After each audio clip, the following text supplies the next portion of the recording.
Hello నమస్తే అండి. నేను మీ Sarika. Welcome back to our Sarika cookery channel. ఈరోజు మన ఛానల్లో రెసిపీ ఏంటంటే చాలా టేస్ట్గా ఉండే ఒక చారు రెసిపీ అయితే చూపించిపోతున్నానండి.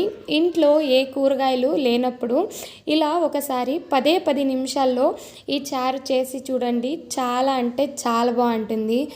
వేడి అన్నంలో ఈ చారు వేసుకొని తింటూ ఉంటే చాలా బాగుంటుంది. ఇంకెక్కువ ఆలస్యం చేయకుండా ఎలా చేయాలి అనేది అయితే చూసేద్దాం. ఫస్ట్ అయితే ఒక కుక్కర్ తీసుకోండి. అందులోకి టీ గ్లాస్కి హాఫ్ గ్లాస్ వరకు కందిపప్పుని తీసుకొని ఒక 2-3 టైమ్స్ బాగా వాష్ చేసుకోండి. వాష్ చేసుకున్న తర్వాత ఇప్పుడు ఇందులోకి కొద్దిగా నీళ్ళని వేసుకుని ఒక టమాటాను కూడా వేసుకొని మూత పెట్టేసి ఒక 4-5 విజిల్స్ అయితే వేయించుకోండి. కందిపప్పుని చాలా మెత్తగా అయితే ఉడికించుకోవాలి. ఇలా ఉడికించుకున్న దాన్ని బాగా చల్లారనివ్వాలండి. ఇప్పుడు ఒక మిక్సీ జార్ తీసుకుని అందులోకి ఉడికించి పెట్టుకున్న టమాటా అలాగే 90% ఉడికించి పెట్టుకున్న కందిపప్పును వేసుకొని 10% అలానే కుక్కర్లో వదిలేసేయండి.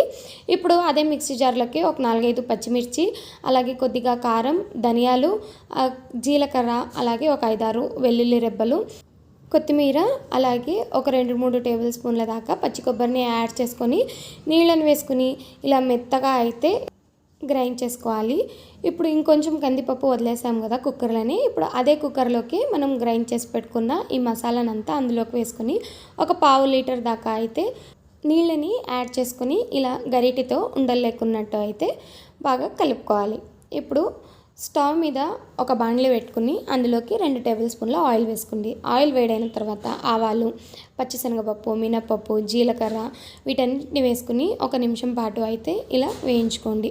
ఇప్పుడు ఇందులోకి ఒక 2 ఎండుమిర్చిని ఇలా చిన్నగా కట్ చేసుకొని యాడ్ చేసుకోండి.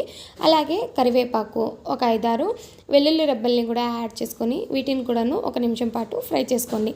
ఇప్పుడు ఇందులోకి రెడీ చేసి పెట్టుకున్న చారునైతే ఇందులోకి వేసుకోండి. అలాగే కొద్దిగా చింతపండు రసంని కూడా యాడ్ చేసుకోండి. రుచికి సరిపడా ఉప్పుని యాడ్ చేసుకొని అలాగే కొద్దిగా పసుపుని కూడా యాడ్ చేసుకొని ఇలా బాగా మిక్స్ చేసుకోండి. ఒకసారి అంతా గరిటెతో ఇలా బాగా కలుపుకోండి.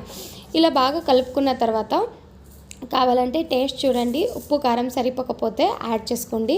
యాడ్ చేసుకుని ఒక 5-6 నిమిషాల వరకు అయితే ఈ చారుని బాగా మరలించుకోవాలండి. చూస్తున్నారు కదా, ఇలా ఒక 5-6 నిమిషాలు చారుని మరలించుకున్న తర్వాత లాస్ట్లో కొద్దిగా కొత్తిమీర వేసేసి ఒకసారి కలుపుకుంటే మనకి గుమగుమలాడే బ్యాళ్ళ చారు అయితే రెడీ అయిపోతుందండి.